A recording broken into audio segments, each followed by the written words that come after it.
Ew. Simply welcome back to the Purple Rain podcast.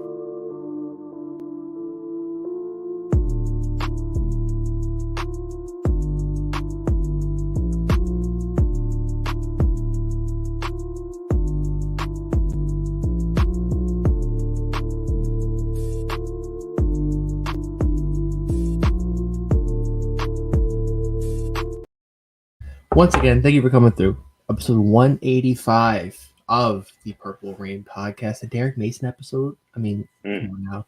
And classic. most recently, Eric Tomlinson and Shamar Bridges episode of the Purple Rain podcast. You can follow us on Instagram at the Purple Rain podcast. You follow this guy on Instagram, on Twitter at SunDef. Follow me on Instagram at simply as 10 and on Twitter at simply as. And I'm sorry, I've talked too much today. It's been a long day, been up very long. But thank you all for coming through this episode of the Purple Rain podcast on a Friday Eve. I had to say Yeah, it before I beat K Dog saying it, so I'll take that. But how are yeah. you doing on this Thursday? How are you feeling? Man, I'm doing really well. I'm doing really well. And on this Thursday, I'm feeling better than the past, I don't know, 15 to 20 Thursdays. You want to know why, Alex? What? Why is that? Football is officially back. As Oh of my goodness. today, August 3rd, 2023, the football season is starting off again. We got the Hall of Fame game tonight. Now, listen, we know the Hall of Fame game doesn't really mean too much. It's pretty much like a glorified scrimmage under the lights. We know that, but it's football. It's going to Yeah. be broadcasted on national television. That's all we care about as hardcore football fans. We want to hear the intro music. We want to hear the announcers, the commentators. We want to see the broadcast angle and all that just for the first time in a couple months. So that's why I'm fired up on this Thursday, man. How about you? Yeah, I'm right there with you. Raven Ron actually brings up another reason why I'm fired up. Orioles right now. They're in first place. They're winning, Woo! and I'm actually going to the game tomorrow against the Mets, aka the my entire Nice. team sucks. I cannot wait. But yeah, that's something I'm looking forward to. And yeah, I mean football's back. We're Mm-hmm. getting closer and closer. The pads are on. Just seeing the guys make plays, and soon we'll have preseason games, and soon we'll have the joint practices, to talk about. And then sooner rather than later, we'll be having a week one preview of the Houston Texans, and that'll honestly be here like that. Yeah. So yeah, football is back. We're gonna see Zach Wilson and whoever the Browns backup is play. So I mean, I'll try to enjoy it, but hey, it's all good. It's Yeah. football. It's football. Absolutely. Got to give a shout out to everybody who's in the live chat right now. Big shout out to Tanja Bowman. What's going on, Tanja? Lisa, hey, how you doing? JD Killswitch is in here. We got Mod K Dog. That's Mod K Dog to It you. is. Says, yo, what's good, Rain Gang family on this Friday Eve? Guess what, K Dog? Simply already beat you to it, man. He already beat you to it. Got to be quicker than that. Yeah. Yeah. That's the first time he beat him, though. It's the first time. Optimistic O's fan says, let's go, O's. Yeah, let's go, O. How about them O's, Hey, man? I didn't know they he's were been first place. optimistic. Yeah, oh yeah. First place. Just traded for a pitcher that pitched today, Jack Flaherty. Yeah, 8 strikeouts, I believe, in 6 innings, 1 earned run. I Yeah. mean, real good. So not gonna get my hopes up too high, but that P word is inching closer and closer. And the Orioles haven't been there since 2016. Mm, mm. And that P word, we're not talking practice, right? Mm-mm. No, no, no, Yeah, no, no. we're talking about the other one. Mod Kadol says, smash that damn like button. It's free and it does us a ton. You know what? You're absolutely Yeah, right about that, K Dog. So why don't you guys go ahead and take his advice, smash that like button. It helps us out a whole bunch. Season is right around the corner, so make sure you're rocking out with us here, man, because there's lots more Raven content coming your way, man. Let's see. We got, like you said, Raven Ron is in the building as well. What's going on, Raven Ron? We appreciate you for coming through. J Prime 235 is in the house. Pony is in the house as well, and a whole lot of others coming through. I appreciate you guys for joining the live stream. Make sure you like the video, and if you're not watching this live, you're watching it after the fact, and you're part of the hashtag replay gang. Thank you so much for joining this episode of the Purple Rain Podcast, episode 185. Again, we appreciate you guys. Okay, so let's go ahead and get into what we came here to talk about. I got Thea Pino's in here as well. What's going on, Thea Pino? Appreciate you for coming through. So since we last talked, You know, we were talking heavily on Monday about, guys like Zay Flowers, how he's been showing out in training camp, things like that, making big plays all over the place. Fast forward a couple of days later, really not too much more has transpired since then. But the main topic that, kind of is looming over Ravens Nation right now is the DB room, right? Yeah. So, like, we've been talking about all offseason how there's not a whole lot of holes on this team. But No. all of a sudden, and no pun intended, all of a sudden, you have guys like Rock Ya-Sin who went down with the I word, right? Yeah. And turns out the good news is he's okay. There's no structural damage to his knee or anything like that. Could be a sprain. We don't know just yet, but there's no structural damage. So that's the good news. But for that split second, for that, 12 hours, 12 to 20 hours, or however long it was that we were just kind of contemplating as Ravens fans, it kind of put things into perspective. Like, our cornerback room is kind of weak right now because without Rock Ya-Sin, who is a new addition, by the way, and we also got rid of Marcus Peters, by the way. He's a Raider now in Vegas. We're down to Marlon Humphrey, and then, dare I say, who's next? And I like some of our young guys. But do I trust them against a Jamar Chase, T. Higgins tandem? I don't know if I do. Do I trust them against, Cooper and Watson if they get it together? I don't know if I do. You know what I mean? So, like, what are your thoughts, Alex, Deontay on, Johnson, like, George Pickens, yeah, I wanted to bring up Pickens. I'll bring up Pickens a Allen little bit Robinson. later because I want to pick on Pickens a little bit. But I saw your tweet. I like it. Valid point. I know what you're gonna yeah, bring up. yeah. So, but yeah, what are your thoughts on this current DB room, and, like, is it your number one concern in terms of position group on this team? It is, honestly, because it's every single year. I vividly remember last year. I remember it just very well when we signed Kyle Fuller, and me and you, we recorded and we made it live at like a no-fly zone, and we were so over the moon because we thought about, wow, like we have Marcus Peters coming back. Okay, well, Kyle Fuller can be in his place. We'll have Marlon Humphrey. We drafted Pepe Williams. We have Jalen Armour Davis, Kyle Hamilton, Marcus Williams, Chuck Clark. Like, we're deep in the secondary. Week 1 comes. Kyle Fuller tears his ACL. Now we're stuck with Marlon Humphrey, Marcus Peters basically playing on one leg, it felt like, and whoever else you got. Which, it's like no matter what we do, no matter how much we invest in the secondary and the defensive backs, we're always going to have somebody off the street playing. I mean, for Pete's sake, we had Darrell Worley, no disrespect, playing in Week 18 against the Bengals. I thought he did a pretty good job. No matter what we do, it feels like we can never just have a full, healthy defensive back room. And yeah, I'm worried. I actually tweeted out the available defensive back cornerbacks. I'll go down a list, and you can tell me if any names stick out. Byron Jones, William Jackson, Bradley Roby, Ronald Darby, Casey Hayward, Troy Hill, Kyle Fuller, PJ Williams, Bryce Callahan, Cameron Dantzler, Logan Ryan, Jason Verrett. There's no number ones there.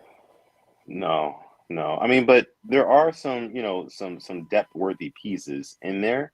But I think for the Ravens, what we're kind of looking for is that second anchor. We know Marlon Humphrey is an anchor, but we're looking for that kind of number 2 to his number 1, and, like, I don't know if Rock Ya-Sin is necessarily going to, be that and, fulfill that role. But I wouldn't, I think I told you this a couple weeks ago. I wasn't opposed to bringing back a Kyle Fuller. I don't think he got a fair shake with the Ravens all the way, and I know that the I word that he suffered was severe, but the only thing is we just don't know. I just don't know for sure what his status is and how he's feeling. If he's back in, 100% football shape, things like that, if he's feeling good on that leg, those sort of things, but if he does, or if he is feeling up to it, if he is feeling like, the leg is back recovered, then I wouldn't mind giving him another shot. Yeah, and I mean the Ravens have seen how his progress has been. They've probably been there with him each step of the way, rehabbing it. A name I'm looking at too is Troy Hill, who most recently played for the Browns. He played with the Rams too, was very good. And then a Cameron Dantzler, who I think has all that talent in the world, was with the Vikings, and the Bills just didn't really show it.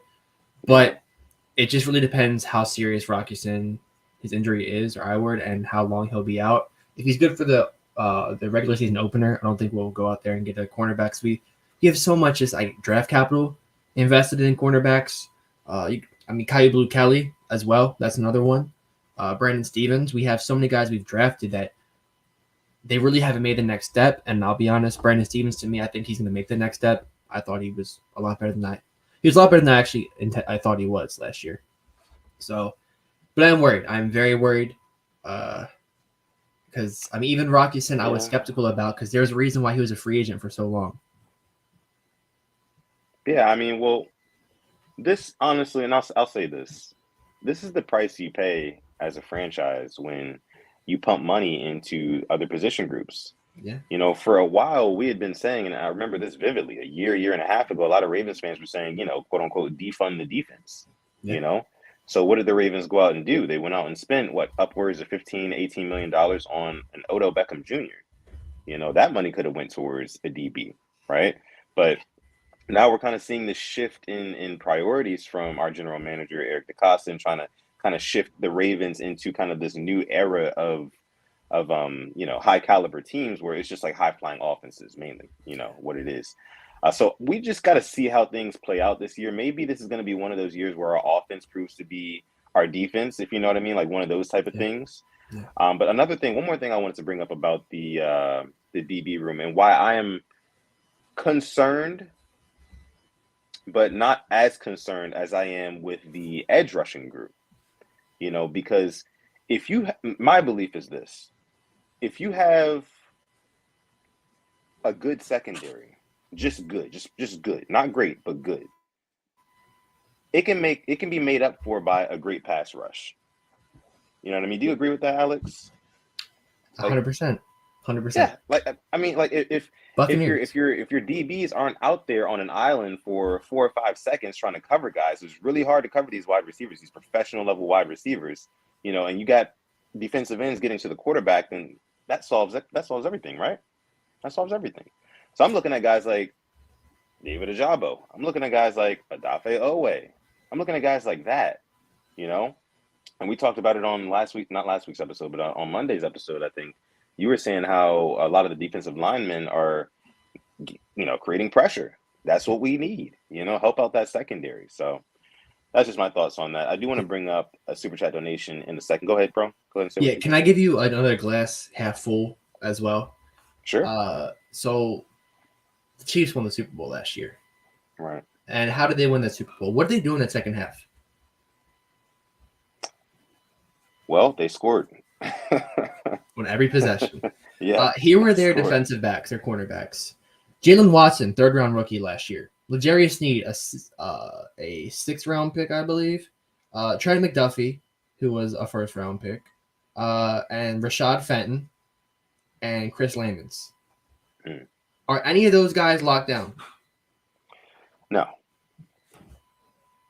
So if you have that good of an offense and you have a pass rush, oh my God, Frank Clark and Chris Jones, who were causing havoc throughout that run, they gave up 30-some points in the Super Bowl. The Eagles it was just 2 really good offenses going back and forth at each other.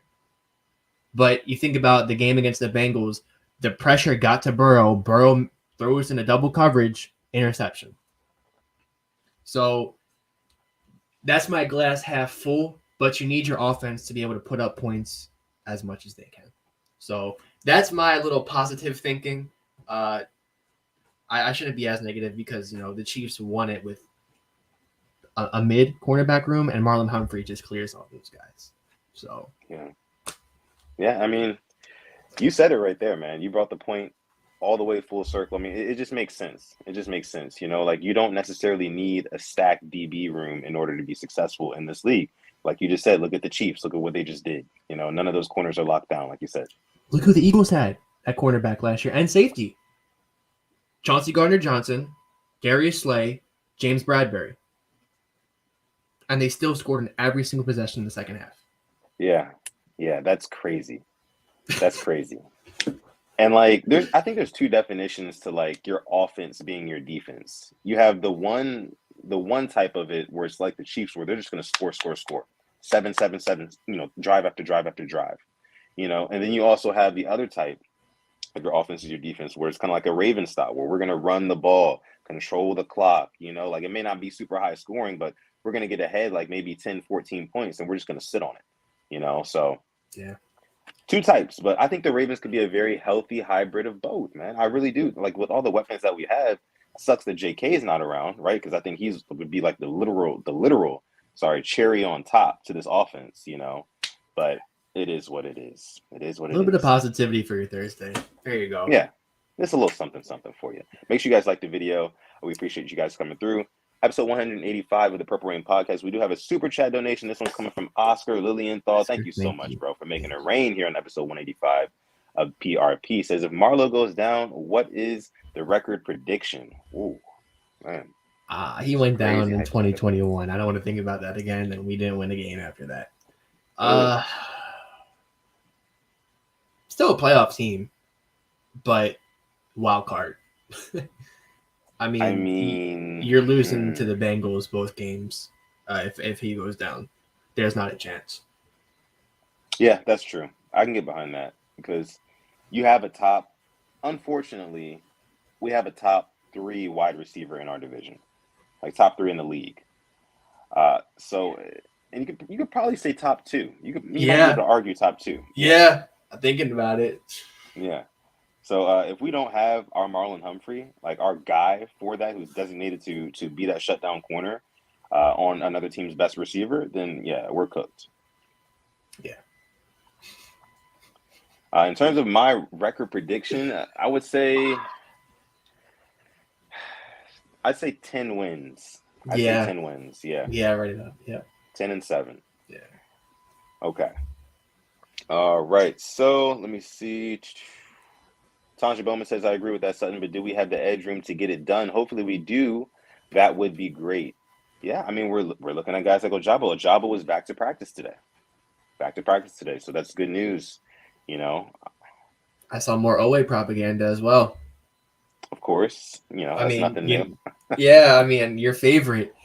But yeah, we need those guys to really step up, and I think that's going to be a theme throughout these next couple of weeks is we need them to really produce when the season comes. Yeah. Like combine like 17 and a half sacks, 17 and a half to 20 we really need from those guys. And I know it may sound a lot, but that's a first and a second round pick.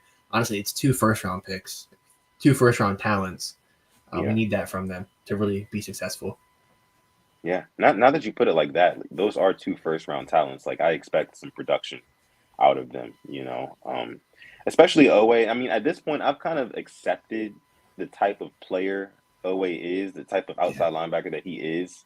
And I've said it before. I think he's a lot better at like creating car crashes, causing havoc in big piles, setting the edge well, running down quarterbacks, running backs even as well.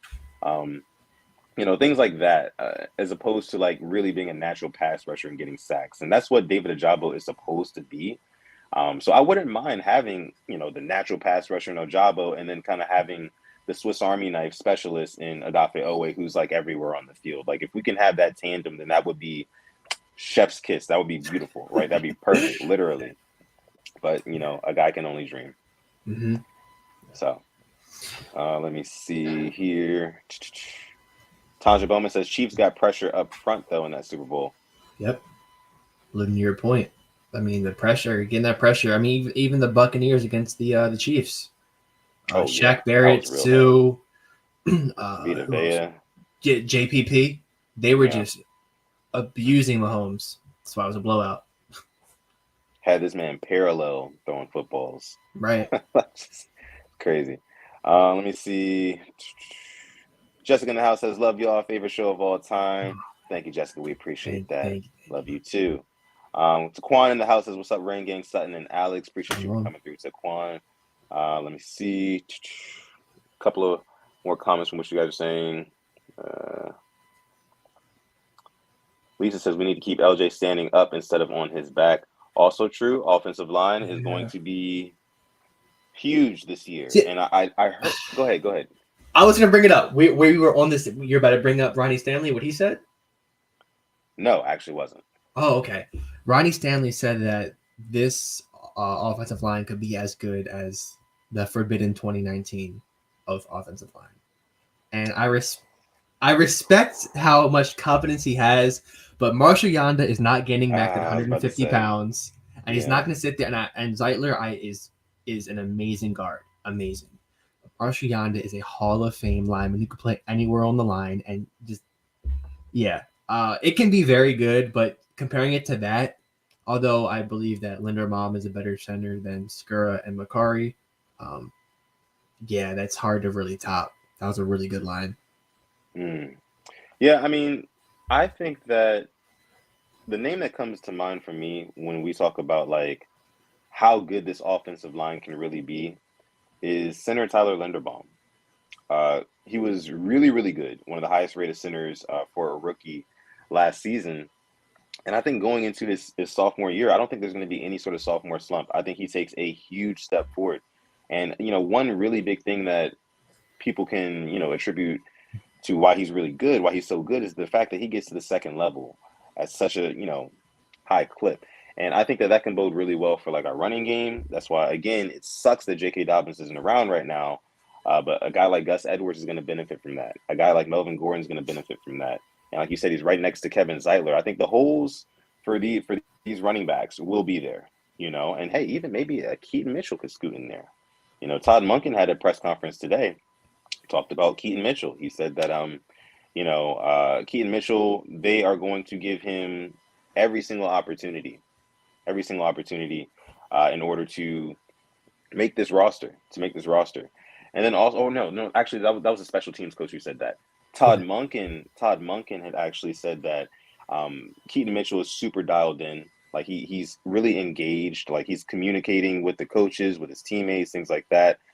In meeting rooms, he's taking really good notes. He's taking good advice, things like that. Like it's really good to hear. You can tell he really wants to make the team. Of course he does, but I hope that he really gets a chance. Obviously he will in preseason, so we'll see. Yeah, my Purple Heart really wants him to, just because his dad playing for the Ravens. But hearing that too, I mean, I hope he gets a chance to kick returner, punt returner. Because I know Duvernay was hurt last year, but never hurts to have another guy back there. Yeah. In case, come season, Duvernay may have to get more snaps on the offense if Bateman isn't ready.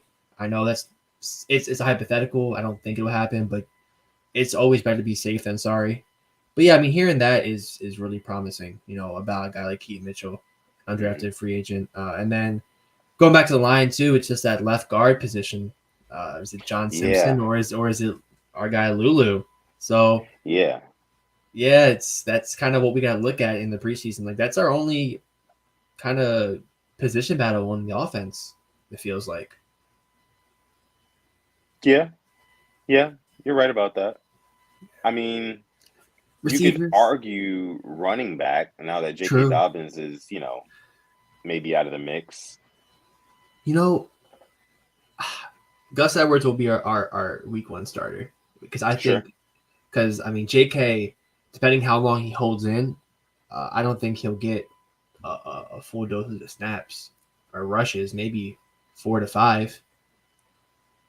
I mean, are you gonna if he practices game week, are you gonna give him a bunch of runs week one, in a new offense? Yeah. So yeah, my fear he is because I don't want him to get left behind. Let's say he doesn't play the first 2 weeks, 3 weeks, something like that, and then he comes back, and he's gonna come back kind of ticked off, because obviously he's not going to have a new deal or anything like that. But he's going to come in and I think he's going to be upset. He's going to be playing with a chip on his shoulder almost, and kind of it's me against the team, and I don't think he's just going to be fully bought in is what I'm saying. And everything that we're hearing out of training camp by the coaches and everything, they're like, oh yeah, J.K. Dobbins, he's in the building. He's got big smiles on his face. He's just not with the team. And it's just okay, he's doing this holding in thing, but we've seen what his grievances are. We know what his grievances are. The failing running back market, and then the fact that he doesn't get the production that he wants. He doesn't get the touches that he wants, So if we're trying to work him into the offense after we've already got 2-3 games under our belt and we see already what's working without him, it's going to be harder to kind of mix him in with everything that's already going on, if that makes sense. So I think that's just going to add to his frustration. And like you said, he's just in a weird spot, man. Yeah, it's like the kid who's grounded, but he did it to himself. It's you've seen all your friends play outside, but you can't. Well, you're doing it because you don't want to. And like I said, I'm all for, getting your money, but it's definitely going to hurt his value. I think it's hurting him more than it's helping him right now. because yeah, let's say he goes out there and doesn't have a good season, then what? And this is your chance to make your money, get your big. I mean, unfortunately, it's a sad truth. Your only big contract in the NFL, but it's like at the same time on the other side. Well, what if you hurt yourself again? You get hurt in a freak, and then what happens? You're stuck to that minimum for the rest of your career. So he's in a weird spot. He's in a very weird spot. Yeah, it's tough, but for me, if I'm JK, I'm looking at this offense and who we've got around us. Like, this is the best opportunity that we have to be as successful as we have been since I've been in this league. Yep. So if we can potentially make a deep playoff run and maybe AFC Championship game, who knows, hell, maybe even Super Bowl, teams are going to be looking at J.K. Dobbins, especially if he's a part of that regime. So I think it makes sense for him to suit up and play and see what he can get after the season, whether that be from the Ravens or another club, But like you said, I think it's hurting him more than it's helping him. And I know that I'm about to bring up a running back, and he got 2 years, $7.5 million.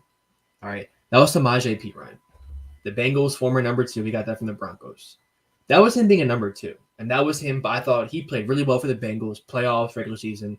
JK's better. All right. Now imagine JK balling out. How much money would he make? You make, a lot more than him. So I look at it like that. A team going to the Super Bowl, I kind of compare it to them. So yeah, man, it's definitely a tough situation for him. Yeah, I mean, and even just for all running backs in general right Yeah. now, like it's really tough, and I feel for them.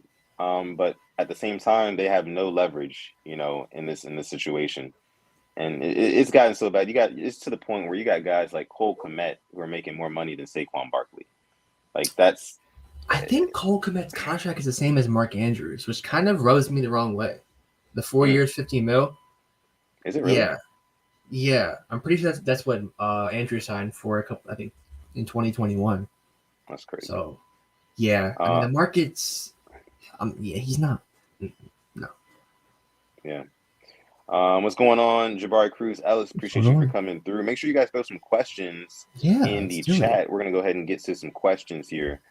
Let's see what you guys are saying. Thea Pennell says, so serious question, is Bateman wide receiver number 3 now? So Bateman has not showed up to training camp yet. We know they're, taking things easy with that foot. So where does he rank in terms of the totem pole? I guess by default.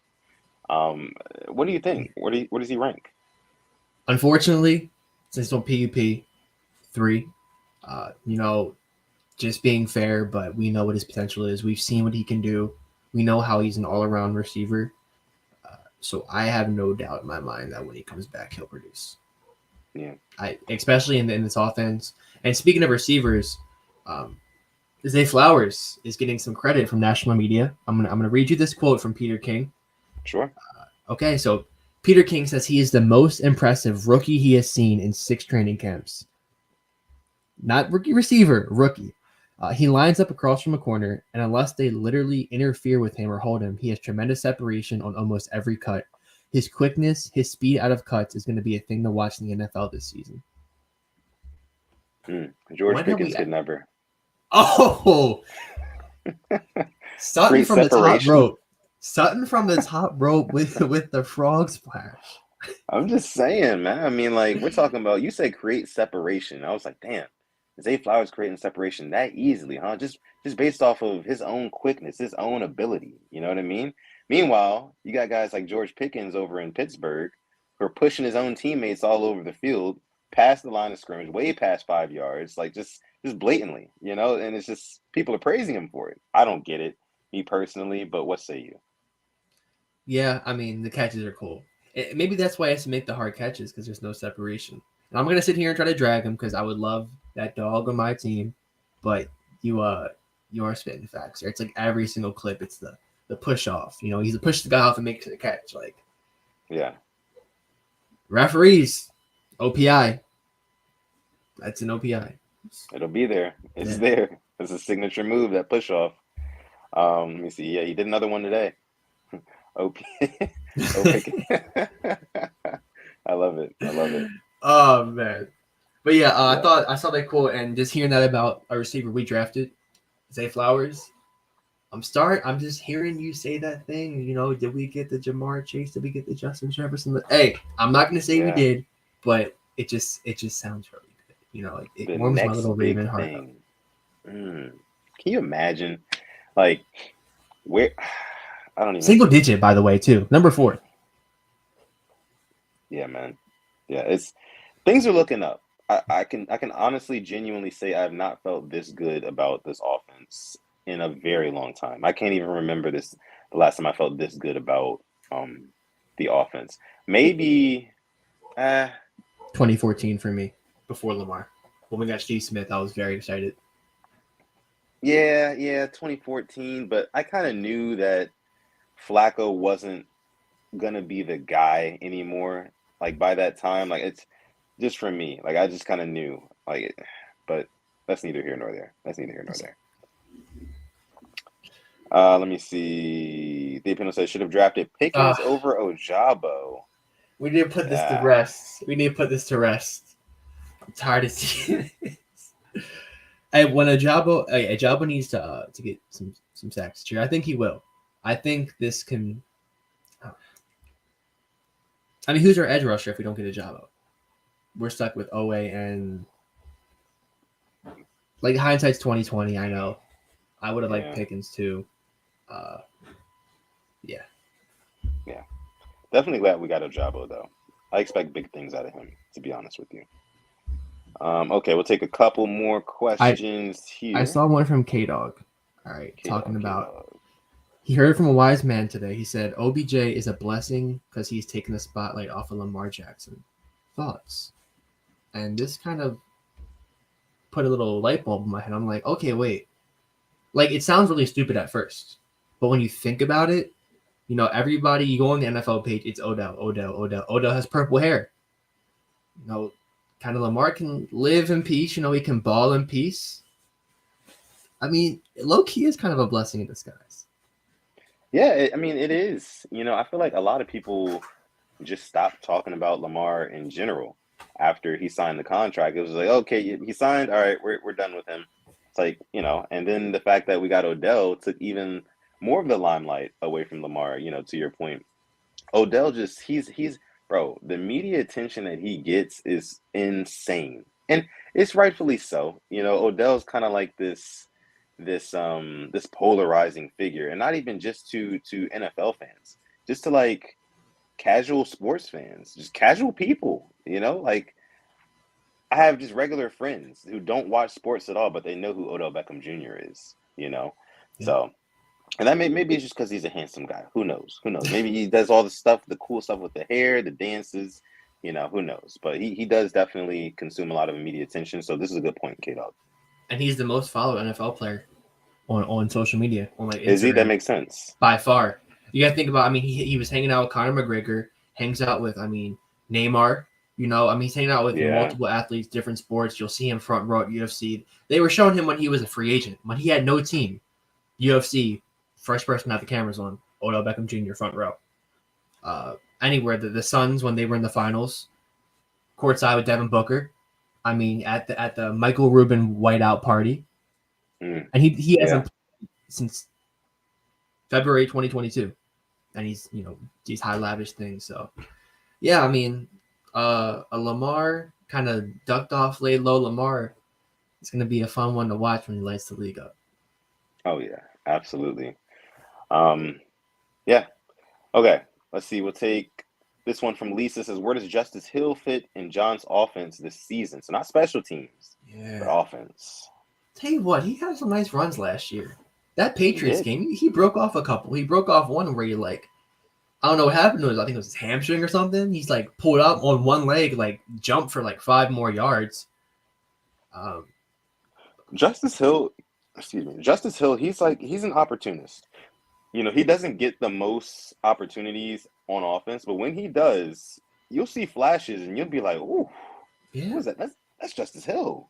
It'll be like, "Damn, maybe he needs a couple more carries next game." And I've been a Justice Hill truther, since he was coming out of OSU, and I've been wanting him to get some more playing time, but it's just, we got J.K. Dobbins, man, and Gus Edwards, and those guys have been tried and true for the most part.